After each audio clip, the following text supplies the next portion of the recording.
platformization is key, sadly. Like I just don't think, like, unless you want to become a security platform company, writing all your own transforms for all those tools to basically end up building the graph that a platform-based security company would have in the first place. Like, I think that is key, because that's the only way you can prioritize. But also, like, I did some research on like what AI recommends like as secure code, and AI is trained on the public internet, and most public internet examples are usable rather than secure. So if you ask AI to generate you some, secure Terraform, for example, or OpenTofu or Kubernetes manifest, it will be just as insecure as if you ask it to just create a Kubernetes manifest. The word secure in there literally means nothing, because it's based on examples that are hello world. Welcome to another edition of Cloud Unfiltered. I'm your host, Michael Chenetz, and today I have, and oh, by the way, this is a special edition from KubeCon Paris. Oui, oui. Oui, oui.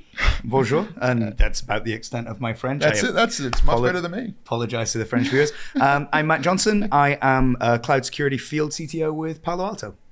Field CTO. Wow, that's a very impressive title. Apparently so. I still do most of the things a Cloud Security advocate or developer advocate does, but for a larger company, I guess. Yeah, so we've known each other a little bit now. For sure. Yeah, going back to the good old Cisco days. So security has changed a lot since we've, kind of probably during the Cisco days. Where are we today with with the threats and the things that people have to be concerned with? Right. Small question to start it's off a very, with. I figure I'd cover the biggest thing first. Yeah, for sure. So it's weird. So my Twitter handle is Metahertz, and it has nothing to do with Facebook. Yeah. And it was a play on the fact that as an industry, we constantly build extra abstraction layers, but we never collapse and remove the ones we've built on top of. So things are getting more complex for new entrants into our industry now, because I have to learn an extra 5 layers that still exist. We've not got rid of them. And I think security is exactly the same. With every new layer of abstraction, with every new cloud, item that you build on the stack, you're effectively creating a new breed of tools, new acronym bingo, new stuff that gives new results that absolutely still relates to some of the vulnerabilities found by the layer below its tools and the layer below its tools. But no one is really doing anything to kind of coalesce all that and go, well, actually, there's one application, and that application touches all of these layers. Yeah. And the context needs to be the application, right? It doesn't really matter about the different tools and the different layers if you're prioritizing the context of the application. So really complex is, I think, the TLDR answer on that. I love that, because it's absolutely true. I think that too many people think about the individual elements that are involved, and really, if you think about it from an application perspective, you have to think about what are the security needs of that application. First of all, there's a development pipeline. There's all the stuff that goes into the development pipeline, like supply chain and all that kind of stuff. Amen. Right. There's, and you don't know what you don't know. So you're like, I'm just going to consume this APIs. I'm just going to download it because here's the thing. I'm a developer. You've developed I don't know if you consider yourself a developer. Probably. I script badly in Python when I have to. But the thing is that we're lazy in a good way, meaning that we have to figure out how to get something done really fast. Right. So what are we going to do? We're going to say, is there an API out there or an SDK or something that's out there that will do 90% of what I want to do? Or does ChatGPT give me code that runs? Or does ChatGPT give me code that runs? And then I'm going to do 10% of the work to get that, glue it all together and make sure that it runs. To put my business logic into that boilerplate that I've got from somewhere else. But so now you're relying on that upstream kind of code to be secure. And how do you validate that? How do you know it's secure? How do you know what you're consuming? And by the way, this isn't a question that you ask once. This is a question that you have to ask every time you go to commit it, or even more than that. Or every time the responsibility change hands to different teams. Because, DevOps, DevSecOps, the budget is still sometimes not aligned to the team responsible for the application. And yet you have teams going, well, we need cloud security posture management, or we need data leakage prevention, or we need CI/CD security, to your point. And by the way, can I talk about product, or we'll keep it on the trend for now? All right, because for we may have some, But like, for example, so obviously product, I have these conversations with customers, and it's like, well, what are you actually trying to protect? You're trying to protect your application. Does it really matter if you're ticking the boxes of CSPM or this, or is what you really need is to know that, as you say, every time you commit, you're not going through any malicious GitHub actions which don't allow someone to modify a package which gets signed and ends up in your Kubernetes cluster. Like, all of that is your application. And actually, I think there's more security issues now in the, like, what was traditionally called the infrastructure side. Because anyone with an API key, whether they found it maliciously or not, like, is effectively sat in your data center with what we used to call like a console cable, right? So your application is everything. It's your CI, it's your open source dependencies, it's your build tooling, it's your deployment pipeline. And if you don't have like end-to-end visibility on that, like, the attacker is just going to find the weakest link. And that's what we're seeing, right? It doesn't really, like, going, oh, I'm going to spend my budget on this particular bit of security this year doesn't really work. So you just made me think of a great concept. Maybe we should create an observability platform and call it console cable. It's like, I'm in your data center. Things have gone very wrong. Do you know? Yeah, maybe. Like, I mean, it'd be cool. It's kind of like that retro kind of just a blue logo. Yeah, right? just like a blue really with like flat with cereal at the end. Cisco networkers represent. That's. I think that'd be awesome. For sure. But there is a problem, right? It's SOC teams, security teams are not getting bigger. And yet the number of tools they're expected to manually parse is getting bigger. And the number of issues that those tools are spitting out as issues is getting bigger. So your security team, unless you look at like a true platform approach where you end up with a graph of this is the application and this is what matters, and having that visibility to prioritize, your SOC team is getting less capable. Just like inflation with the currency, right?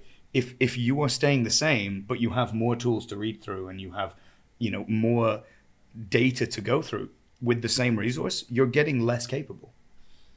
Yeah, and I think the other issue too is that, if I think about when I was a cybersecurity consultant for 20 years, many years ago, the problem is that you're still very separated, meaning that, if it's still in a lot of companies, security means like network security. Right. And that means like firewalls and maybe IDSs or SIMs or something like that.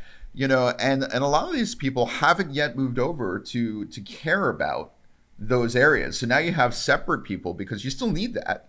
So now you have like, developers or maybe a platform engineering team or somebody else that cares about something else. But now you're not getting the full view of a lot of those different areas. And that is what, like, number one priority, like, I've seen it in action.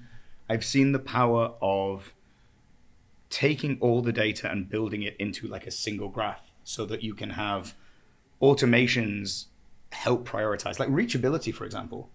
Do I care more about critical CVSS3 like 10 score if it's private or if it's on a publicly facing EOB, right?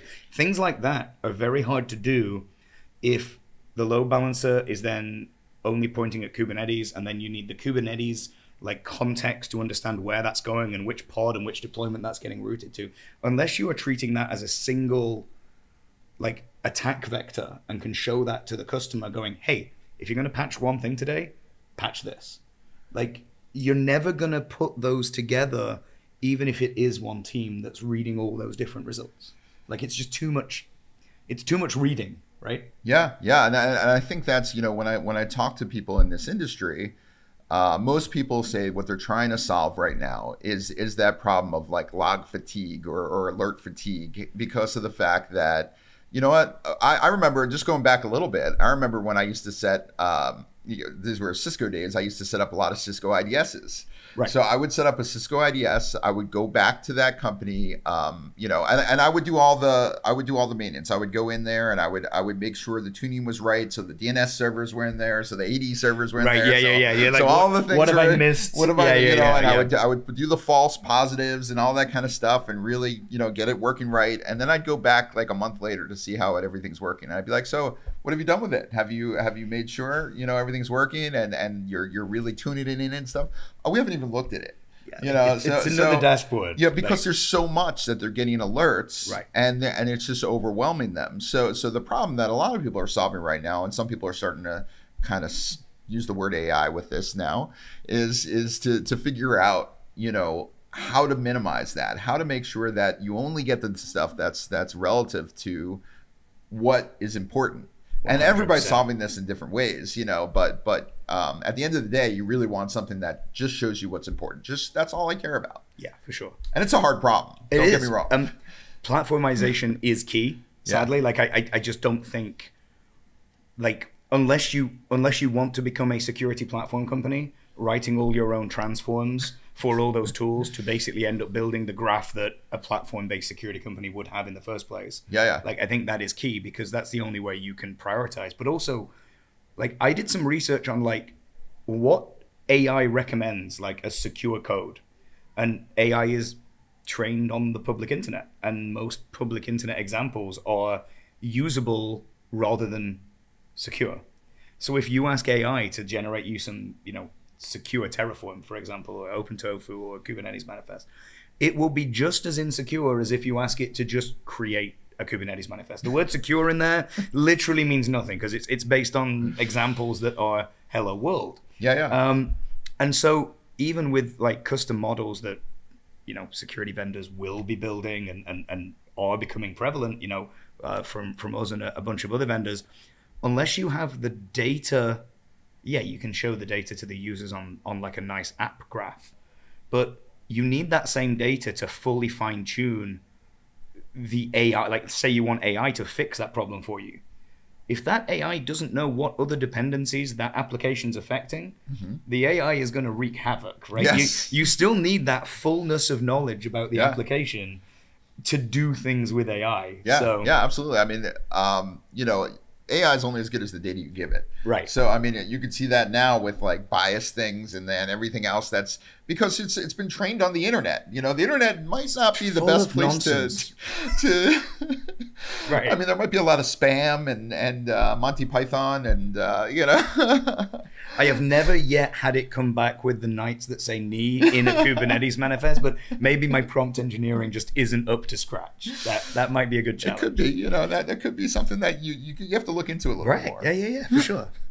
But really going back to that, I mean, that's the key to understanding that is getting the right points, that you're getting all the data, transforming that data into a way that's understandable, and then being able to run something that's logical over top of it. Yeah.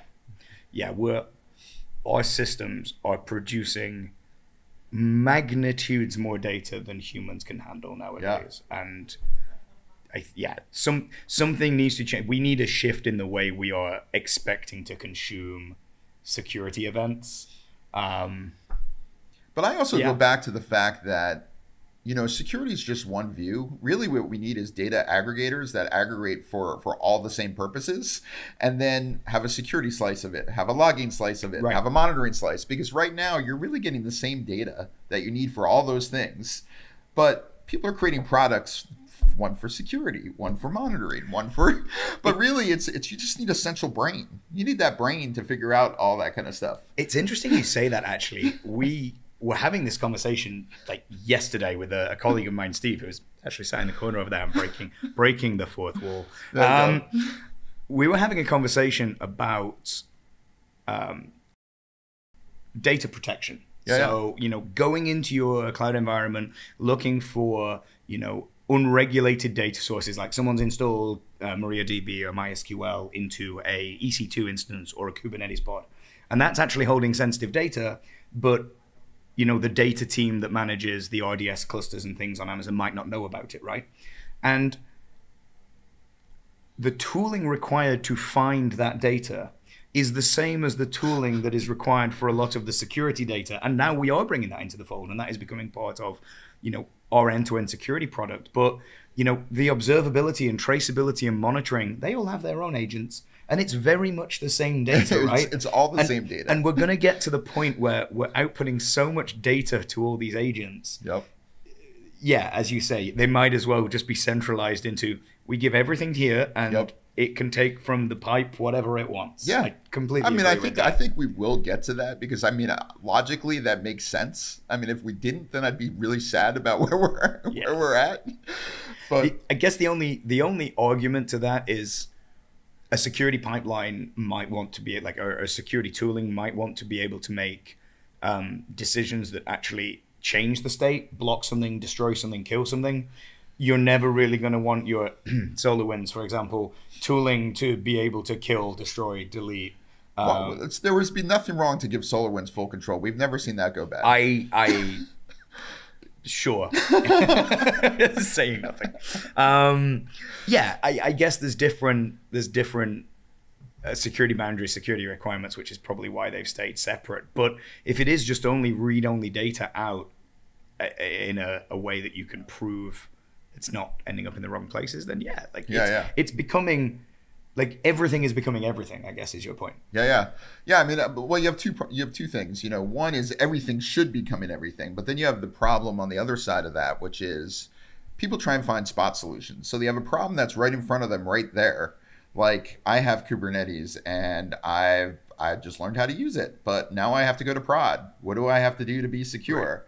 Right. And so they'll find a solution that helps them with that one particular scenario, but then doesn't help them with some of the other things. And that is, I'm only going to do it apparently twice in this podcast, but that is the point of Prisma Cloud, where there is no point having the most, go and speak to Andy Martin at Control Plane and have him build you the most absolutely beautiful, secure Kubernetes cluster you've ever seen. Yep. Even the deployers can't deploy. It's that secure, right? But if that is running on top of a default EKS cluster on an on EC2 instances that have a service account that no one's actually minimized the IAM role, so you can literally access it from somewhere, that cluster being secure doesn't matter if the infrastructure below it isn't secure. And that's kind of the situation we're in. You end up with really pieces of real security, but the attacker doesn't care. Yeah.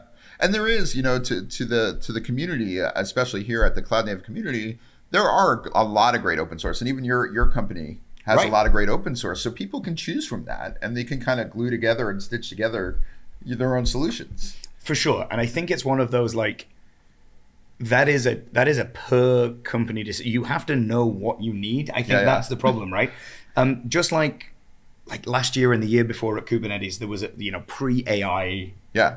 There was that whole hey, don't become a Kubernetes vendor if what you actually want to do is run containers on Kubernetes. Because a lot of people were doing that whole we've got a Kubernetes engineering team and we're building ourselves our own Kubernetes. Why? Are you getting value out of that? No. Just run EKS. And I think that is true for security. There will be certain companies with certain regulatory requirements that go, actually, we will piece together this open source and this because this is what we need. But I think for the majority of customers, that is going to slow down their development capabilities that should be working on business value and all the other stuff we used to talk about with building versus buying Kubernetes. And it's a real problem because unfortunately, and I've talked about this on other shows, a lot of people are laying off right now, and as people lay off, you have less skill in some of those areas. So even though you're really smart and you can create and stitch together this awesome solution, is anyone going to support it? Who's going to support it when you're gone? Know, and so that's why I think platform engineering has really taken off this year, is because of the fact that companies are crunching. People don't want to have to rely on a lot of different solutions and stitching together. They want one particular solution, and they're tired of this whole movement. They want to simplify. Yeah, and it's interesting. You always get the argument of oh, we're a best of breed shop. Yeah. And it's is there even a thing of that anymore? I don't even know. No, you still hear it occasionally, and it's well, what does best of breed define for you? Because if your metric is end-to-end security of the application that makes your money business. Yeah. Like, you can have the most secure single piece of it all you want. Like, the metrics need to zoom out a little bit from individual teams with individual budgets and actually look at the security posture of the application as a whole. Yeah, absolutely. And you know, a lot of people ask the wrong questions. They ask, how do I secure X component? Not what does my application need to be secure? Right, exactly. and even like this, like even just understanding risk is hard. And again, like I do sympathize with like smaller companies that don't have a dedicated security team. They might not even have a dedicated security person on a development team. It's just one guy that is interested in security and goes to DEF CON and is like, hey, we shouldn't be doing that. Because where do they go for like a drop in, you know, what matters most? Yeah. Again, we just need to stop creating abstractions. Is my personal view. Like, we need to make the whole of IT a lot simpler for new entrants into our industry. But I think that's a whole different kettle of fish. Yeah, you know, when you said something interesting that just reminded me of something though, is that I was, as I said, I was a cybersecurity consultant for like 20 years, and what I've learned over that time was that companies care about risk; they don't care about security. And that's a big difference, you know, because they have an acceptable tolerance for a certain amount of risk, depending on what it is. Right. Which means that might not translate to having to be secure in certain areas. Yeah. If it doesn't matter if your application's down and you hold no customer identifiable information because you can't log into the thing, does it really matter? Yeah, for sure. And I think, again, like, you know, we've got FinOps now, which is like a big, like, hey, how much are you spending and can you quantify all this? Like, that team needs to talk to the InfoSec team that's creating a risk profile for the company. But those teams need to bring in the developers at an early place. Because if you're a developer and you're like, well, how do we secure this? And it turns out that actually it doesn't matter because it's not in the business's risk profile, then fine, but like communicate that more fully across your organization. Yeah. Rather than having like a self-appointed security guy going, oh my God, it's clear text. Like, what are we doing? Interesting point. Yeah. Don't really have any more fully formed thoughts on that particular issue. But one other person, and I don't remember who this was that brought this up, but somebody said there needs to be better security sharing systems. Like right now it could be a ticket, it could be something like that, but there needs better ways to track and in a company to kind of implement, you know, so that you can understand what's important, like taking that risk profile, bringing it down, understanding the security, and like bringing that all together. Like there's not really good solutions for that. I personally think that still harks back to like building your own snowflake, right? Your security snowflake, you're wiring pieces together, and you can only get team B to do things through Jira, so you throw them a million Jira with an open source like tool. That I think that's still part of the problem that needs solving. Like, you know, I hate the number of buzzwords we create for ourselves in the industry. I'm going to use the one saying shift left. But like for me, a security tool that developers have to deal with or developers have to fix things should be creating pull requests. It should be suggesting code. It should be going, hey, this is why this automated pull request exists.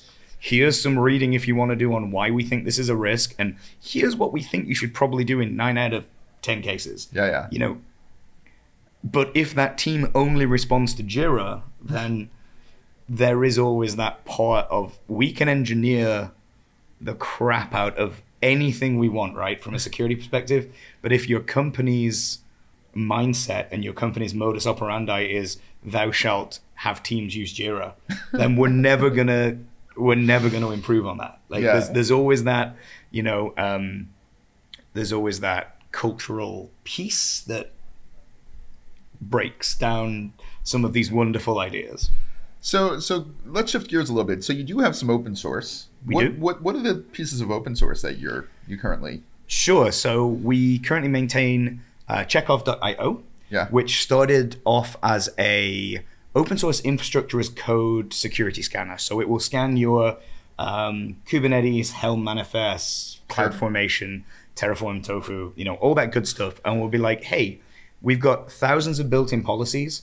You probably shouldn't be running this container as user and group ID 0. Yeah. You probably shouldn't be mounting capnet admin. You probably shouldn't be doing all these things that, and it's actually interesting, like this doesn't come across well on a podcast, I appreciate, but a Kubernetes manifest that will successfully deploy an Nginx container is that big. Yeah. A Kubernetes manifest that passes the CIS security guidelines, that to the end user deploys exactly the same thing that looks exactly the same to the end user, is that big. Yeah, so what he's showing is a small, maybe 1 to 2 inch diameter between his hands. Like 6 lines. I don't know what that is in versus funky European meters and things like that. But 2 1/2 farthings, good sir. Yes.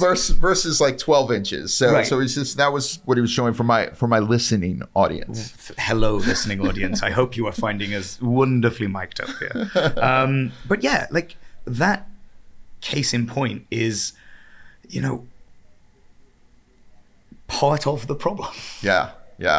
Because people could reasonably, even if you're a beginner to something like containerization, you could reasonably get something up and working. Exactly. But it takes a lot more effort to do that in a way that's secure. Right. And all the examples you will find online are the get it up and working thing, right? Because people want the hello world, move on quickly kind of vibe. Because they're getting paid, and it's fair, because they're getting paid to get the application out the door. They were never told that they're going to have to get it out the door securely. They always assume that I'm a developer. I'm just here to develop. There will be, and there's that whole like secure by default culture, but if that always goes out the window when you know there's a deadline or exactly. So yes. So there's a new thing I'm doing on my show. It's called Buzzworthy or Buzzworthless. Okay. So I'm going to ask you a few words, and then you can tell me if it's buzzworthy or buzzworthless. So let's start with this. Since we're doing security, I'm going to switch this up a little bit. Shift left. Buzzworthy or buzzworthless? Buzzworthy. Yeah? Like not pissing off your developers when you're trying to mandate security into your org. Like if you don't get developer buy-in, there's no point. Like buzzworthy, like do I think all the places it's used are buzzworthy? No, but the core idea of giving developers visibility into the security process from the start, like through pull requests, through things like that, 100% buzzworthy. I like that. How about, okay, so now I'm going to go a little bit out of security. How about DevOps? Buzzworthy or buzzworthless? Depends if the CEO cares. Like it's one of those that it's all posture versus technology. Like you can layer as many DevOps tools onto your team, but if your product managers are writing the developers for a waterfall release date, then it doesn't really matter, right? It's. I still didn't get an answer. Sorry, buzzworthless.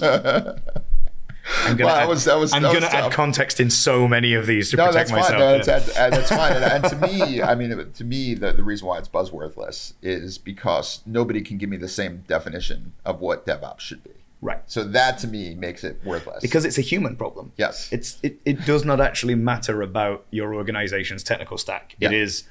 It is a human problem, and it's whether the funds and the time and the training and all that are there to turn your development into like an agile style development.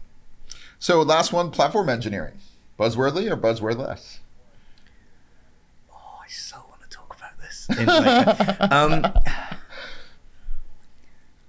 Buzzworthless. Really?